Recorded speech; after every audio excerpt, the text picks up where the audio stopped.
found a useful little handwriting tip.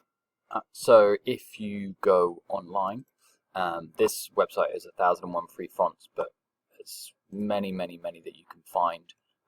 And this is one that I really like, KG Primary. So you can download it, and then you'll notice that the file opens here. You can open the file, and these are all the parts of the file, and then you can go and here it is. You can right click, extract all, choose the destination, just unzip it to the same one, and then if you double click here on the font, then you can actually click install, and then once you've installed it, when you oh, it's already installed. Okay, yeah.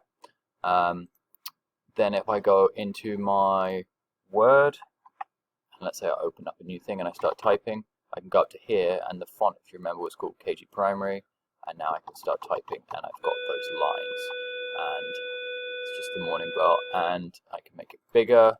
One thing that's really nice with this font as well is if you press space, you can just make blank sections.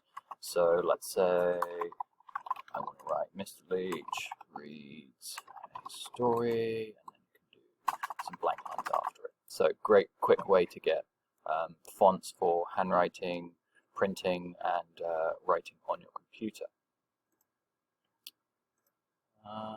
And yeah, that's one of the ways to so you can make up your own handwriting worksheets.